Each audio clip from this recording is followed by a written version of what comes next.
himself. He had a great showing at MLG, was the farthest advancing foreigner, or non-Korean rather. And you know, he was saying, I'm still not happy, I'm still not satisfied. Even if I play better than all my peers, if I don't win, I'm still a loser. And that's the kind of mentality that Naniwa carries. So who would you give this match to? I don't know, man. Historically, Naniwa's always struggled against Zerg, especially European Zerg. He seems like he can hold his own. Naniwa had an amazing series against Danregu in the GSL a couple seasons ago. Can he kind of regain that form? It seems like what version of Naniwa will show up? How is he going to present himself in a best-of-3? And Nerchio, man, this guy, he's always said that he's traveled a little bit poorly, but we've seen him make epic loser bracket runs.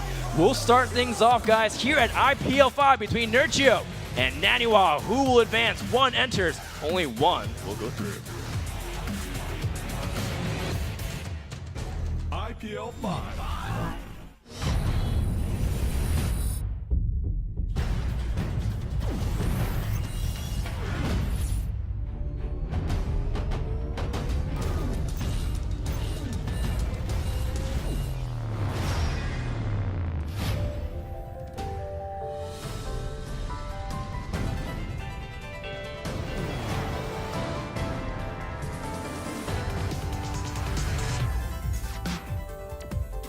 Welcome to IPL 5 Daybreak.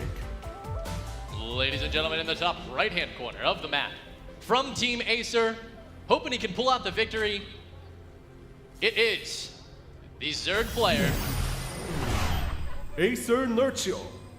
who almost just got a probe kill.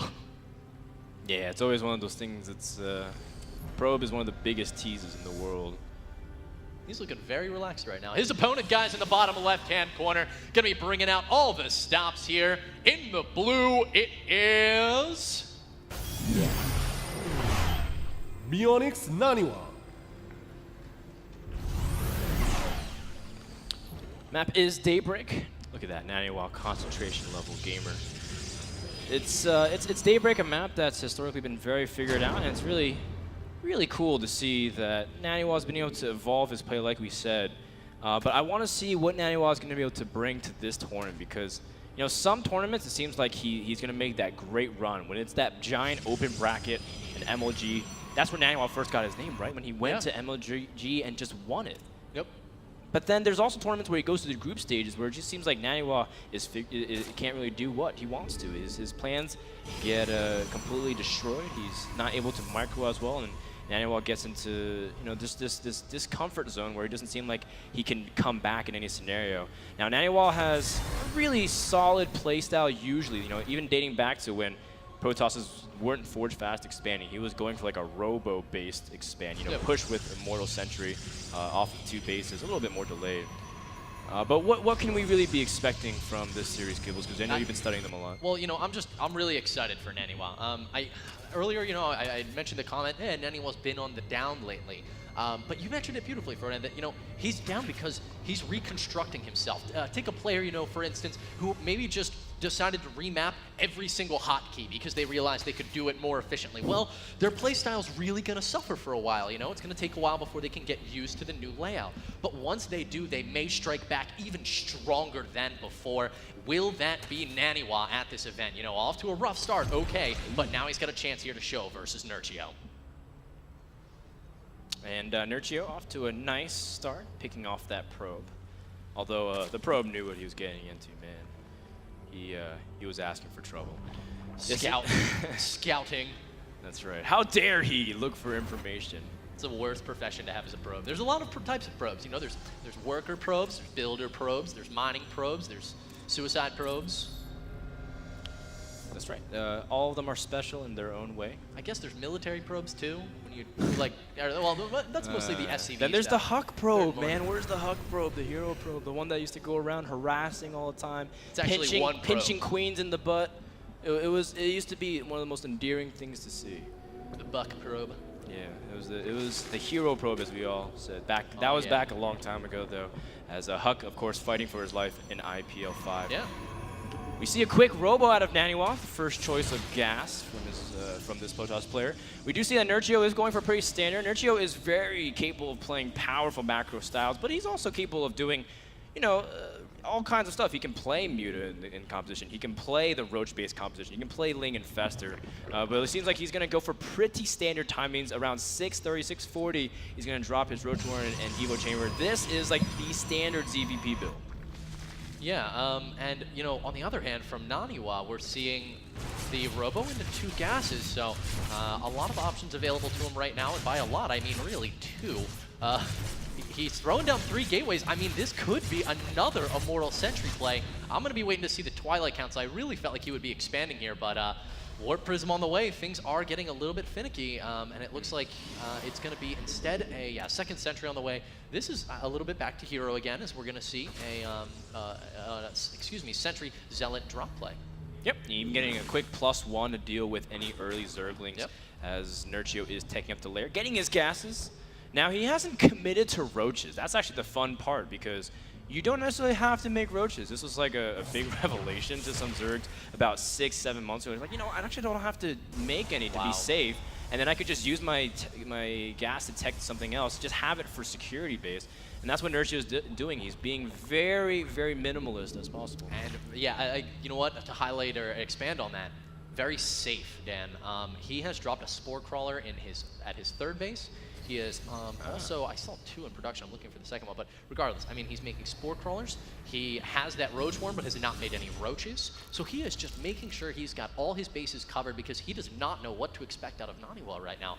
And it looks like it is going to be, well, the Zealots are already warped in, and here comes the pressure. Twilight Council going down behind this, so expect Naniwa to expand, but we'll see what damage he can get done here versus Acer's Nerchio. So let's do that +1. That's going to make it very difficult for Nerchio to engage. He doesn't have a Spine Crawler really to bait off the pressure. He has played this very minimalist. Oh, look at this, trying to reposition the Spore Crawler, so that way the Warp Prism can't get into good position, but Naniwa does deal with the Queen. 2 sentries able to force with them, block the ramp. Nerchio made a few Roaches, but there's really not much to deal with the Zealots in time. The Force Field is also trapping some of the units. Actually, none of the units. Yeah, that was just a little bit botched Force Fields. Oh, but he's going to try to target down the hatchery. This could be a big snipe, and the Zealots are not going down quick enough, and Naniwa does manage to deal with the 3rd hatchery. Big plays from our Swedish Protoss. Oh, absolutely. Ooh. Oh, man. Wow, down to just 9 hit points with 2 sentries inside. Naniwa's going to get just out of there, and he did catastrophic damage to Nerchio. Taking a look at the workers killed, though, he didn't break into that too much. Only 1 at this time, but he took out that hatchery, delayed a ton of mining time, and killed about an equal number of units, I do believe. Yeah, he's only about 100 minerals behind. Yeah, he killed off the Queen, killed off some drones, forced a lot of Roaches, as well as, you know, killed the hatchery. So those things stack multiplicatively. Yes. Yes. And it allows Naniwa to use that multiplication for his benefit. Ooh. Boom. That was some insane logic and vocabulary, Dan. Yeah, that's right. I mean, Greetor told me to practice more math, so I tried saying words that I shouldn't. Nerchio, he's gonna try to double expand while getting his Infestor tech out. This is of course a nice little way to slowly pressure with the Roaches, but really, realistically, you're just trying to get farther ahead based off how much you lost early on. Naniwa looking like he wants to set up for a strong 3 base, but one thing that you pointed out, Kibbles, that I love, is that Nerchio still has a good drone count. It's not like he lost too much there. Yeah, he's sitting at 74 actually, which is just massive. He's also grabbing, and this is basically a double expand behind this. I mean, he reestablished his 3rd. He also jumped up to this 4th base, which is 3/4 of the way done right now. And we still have Naniwa, who's on 2 bases. That creep is really, really slowing him down right now. And this is very nice for Nerchio. I mean, Naniwa has to answer this, actually. He needs to push across the map, and it looks like he's going to be doing just that. He hasn't scouted the 4th, but this is a very intelligent and necessary play. Yeah, this is you know, an interesting moment to push out, because Naniwa does plan to expand. In fact, yes, he dropped the Nexus anyways, but he's just going to slowly pressure. This is a very off-timed moment for Zerg. They're not very comfortable with this because they don't have a big amount of units. They don't have a big Infestor count. They do have Infestor tech, but it's not like they have a great amount of upgrades. Naniwa splitting his units, making sure not to get caught too much out of position and get fungled. And all he has to do is try to bait out some energy, do this very nicely, and don't get caught. Yep, and his Sentry micro right now is immaculate. He went forward with just 1 Sentry that had a lot of energy, so that if a fungal was blown on it, it wasn't gonna, catch all of his sentries. But here's the thing, he did not see that 4th base. He saw a Spore Crawler, that's pretty indicative. But I mean, he's only got a 3rd right now, so in response to this, I'd love to see a fast fourth out of Naniwa as well. I mean, he doesn't know, so he can't really react to that. He has to play with the information he has, which he saw Roach and Fester, and saw, you know, some Zerglings really. So he says, okay, well, you know, he's channeling all of his gas to major layer tech right now, not necessarily gearing up for a heavy hive switch. You know, some Zergs play super duper greedy and try to go for a quick hive. That's not the case in this scenario. Now we finally see the hive going down at the same time as the Spire, so about 14 minutes. That's just going to give Naniwa a comfortable 2-minute window where he might be able to do something, but Naniwa's playing this very passive because he's going for his third base. So these things all indicate for Nerchio to be in a really good position, especially since he has 8 gases. Yeah, you know, that it's going to allow him to do so much here, Dan. I mean, the hive, the Spire, the upgrades as well. Nerchio is going to have basically a little party over here on the east side of Daybreak, whereas Naniwa is kind of, you know, he's really in the dark right now. He needs more information, needs to find out what's going on that other side of the field, and well, it looks like he's going to move out, but yeah. This is a tough timing for him. This is what we're talking about, you know, you don't necessarily have to capitalize on all of your third base. You're going to push around 2.5, and Naniwa knows, you know, this is a good time to strike.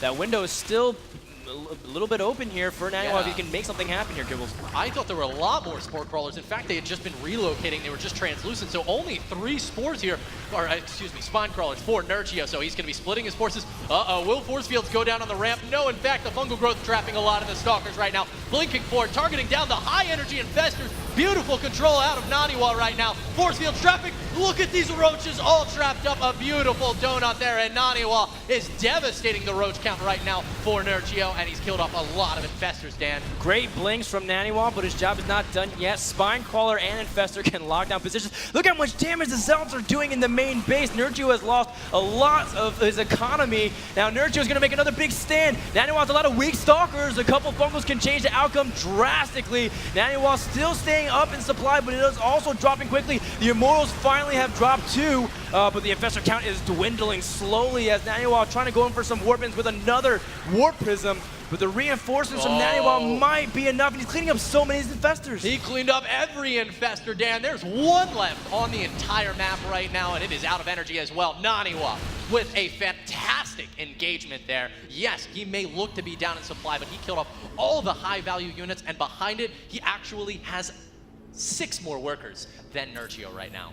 But I feel like Nerchio is still, I mean, he weathered the hardest part of ZVP mid-game. You know, when his hive is going up, he's getting all of his tech out. The big thing is that he did lose his infestors, like you said, Kibbles, but he's still on 4 base so comfortably. He didn't even lose all of his Spine Crawlers, so he doesn't even have to overcommit too many drones anymore. Naniwa a little bit oversaturated right now at his third as well. He has not mined a single Vespene off of either Geyser.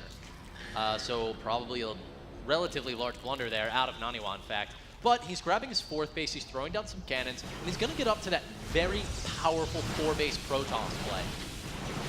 Oh yeah, 4-base Protoss, you can get your Mothership out, you can get Archons, you can still warp in non-stop Stalkers. It's just that explosion of economy, because by the time you get to the 4th base, you're pretty much on 3-base economy anyways.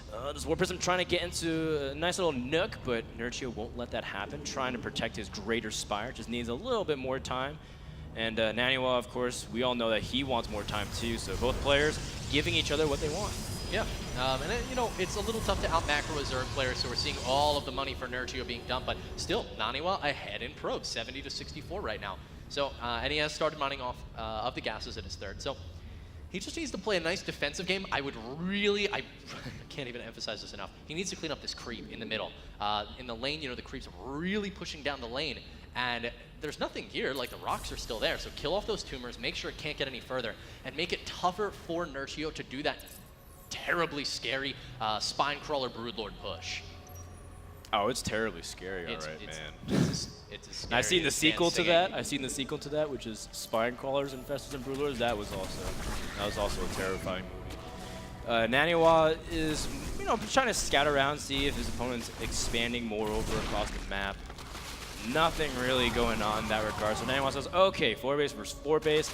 Does that mean I have time to really mass up a big army? Nerchio, in the meantime, says, well, you know, if he doesn't attack, I don't have to do anything except mass up more Infestors, more Broodlords, and get up that unkillable army. He even has 83 drones, a little bit too much. He can even afford to make more Spire Crawlers. Yeah, and I mean, that, now, you know, the Broodlord spawning with the Infestor count that Nerchio's actually replenished himself up to. It's going to be a pretty scary timing. He's got 12, 4 Broodlords. Not too many links. I'm really impressed with Nerchio's ability to spend his money right now. Naniwa, every time we've been looking, he's over 500 minerals, which is just never a good thing to have. Maybe drop down, well, he's actually already completed his weapon upgrade. So at this stage, well, it looks like it's going to be a Templar Archives and a Stargate. He's going to start making his way up to those additional tech routes. But here's the thing, while he's teching, Nerchio is continuing to expand. Yeah, you know, Naniwa delayed this tech to make sure he just has some security. The 4th base is a very tough spot for Protoss to really hold because of the way Zergs can flank. Look at that beautiful kiting from Nerchio, able to really deal with this the Zealot harass. Their Zealots were supposed to kill off this 5th base, but instead, looks like they failed their mission. Yeah, I mean, that was great scouting as well from Nerchio. He had a couple of units down there and managed to get visibility on those Zealots beforehand. But you know, both players at this point kind of just sitting back. We see the expansion going down from Naniwa. It's a lot of macro at this moment. Yes. Now, Naniwa doesn't really have like a strong window of opportunity to really push in and do massive damage. Especially since he invested so much into the Mothership and Templar Archives, he would rather have the availability of getting them out than just trying to fight Zerg head on. Meanwhile, we also see Protoss transition into mass warp prisms, at least 2, maybe 3. Incorporate some DT, some Zealots. We saw Rain do that quite often. He always goes for double DT into Zealot warp-ins. But Naniwa looks like he's gearing up into a very aggressive position, but he really wants to just stall for as much time as possible. Yeah, I think he's just, you know, trying to assert a little bit of map control here. You definitely don't want to push against this army. You kind of just wait for Zerg to make a billion Broodlords, or wait for them to move their Broodlords to a wrong location. Like right now, these Broodlords going pretty high north. That would open up the avenue for Naniwa to attack. Seeing that, he might go for it. We're going to see if the Stalkers decide to blink in. No, he's just going to poke, clean up these tumors, and I like that decision ultimately. Just wait for the big push. Once it happens, if you win, you kind of win the game, actually. Oh, Nerchio sees the Zealots. He wants to defend this 5th base. This one Zealot is having a field day here in the bottom right corner, and that's going to draw some units away, but overall, Naniwa knows that Nerchio won't really give up his center position. And this is like the stalemate that we always see on Daybreak, as you see Naniwa starting to get Dark Templars out into the field. The map is pretty split, and overall, I feel like time is just going to make Nerchio unkillable, absolutely unkillable, because look at how many Broodlords he's morphing. Yeah, oh my goodness. The response here from Naniwa is a little bit late to Mass Brood. I mean, he's now dropping down his 2nd and 3rd Stargates while Zealots are harassing this bottom base once again. Zerglings will come to clean this up, likely before it's taken out. Yeah, the Naniwa trying to just harass this base, take it out, poke down the center. Oh, a little bit of an engagement in the middle, though. Fungal Growth's going to catch some of the Stalkers and 2 Colossi. These Broodlords are cleaning up a lot of units for absolute free, and a nice victory here for Nerchio. Yeah, that's a lot. That's a big costly trade. I mean, obviously Naniwa would like to trade out some units so that we can improve his unit composition a little bit. But he traded a lot, about 20, 30 supply worth of units, and Nerchio sees that as the time to trade. He's got 20 Broodlords. What can Naniwa do against this giant blink under the Broodlords? But this is a tall order for any Protoss army to handle. Absolutely it is. He's trying to focus them down, but the reality is that the Stalkers could not get unclumped. So many Fungal Growths trapping them in place, and we still have 13 Broodlords left in the battle for Nerchio. Man. Banelings with +3 are rolling into the scene. Naniwa has to evacuate this 4th base. The center push is too strong, considering that, again, like you said, Gibbles, that there's a creep highway preventing Naniwa from moving in too aggressively, and the Mothership is not even out. Nerchio already able to take such an aggressive posture, and Naniwa can't dislodge him from it. You know, it goes back to earlier. Man, you know, the +1 is just now finishing for air weapons, but Nerchio has already attacked. I mean, Nerchio attacked because he caught the Colossi and the Stalkers, but the reality is all of this is so late for Naniwa. The Mothership now still another 20 seconds away from being done at 26 minutes in a tough spot for our Swedish Protons. Nerchio doing the right, Naniwa doing the right thing, sending Dark Templars. He sniped the bottom right base, now trying to work onto the conventional 3rd base. But, I mean, Naniwa's got bigger issues. He's got Broodlords, Banelings, and Infestors just waddling down on his existing income. Naniwa is pretty much mined out his main and his natural. He's on basically half base economy. He can't really remake the amount of forces that he normally would like to. And Nerchio's got everything under control, and I mean, Nerchio has to completely clump up everything for Naniwa to have a chance at comeback. Yeah, you know, a small victory for Naniwa. He did manage to pick off the expansion down towards the bottom of the map. But overall, I'm actually surprised that Nerchio's bringing everything home here. He's maxed out, he's got a nice bank, but does make enough sense, you know. If the engagement, somehow Queen does get sniped, by the way. Nice move there for Naniwa. But make sure you have a big enough bank so that if somehow all of your stuff gets caught and you know, all your Broodlords get Vortex and you lose everything, you can actually still remake your army this way. Oh my god, that is so many Banelings. And the Banes don't even have speed. Yeah. This is like the slowest moving, devastating army I've ever seen. And, I mean, Nerchio is moving up the ramp, but he's kind of not, realizing he doesn't necessarily have to unless he has the perfect engagement. But Naniwa's committing so much of his resources to Zell run by, because Zellas are nothing against this army, as the Paintings will completely destroy them. Here comes the Broodlords. We have enough energy for one Vortex, but here is the preemptive split. Only about 1/3 of the Broodlords get caught, and the Banes can even go into the Vortex and immediately devastate everything. The Stalker count is dwindling. Naniwa's supply is below triple digits, and Nerchio with a strong showing game number 1. GG. Well, Nerchio, feeling calm as always, it seems. Which, you know, you talked about his nerves, man, but they did not show in that game. He played a crisp, clean series and just waited Naniwa to make a mistake. And I'm really anxious to, Naniwa, you can just see the disappointment on his face. I mean, he was holding that game fantastic. Nerchio is a player, he can just kill you in the mid-game, he really can. And, he can kill you anytime he wants to. Nerchio is a man of many builds.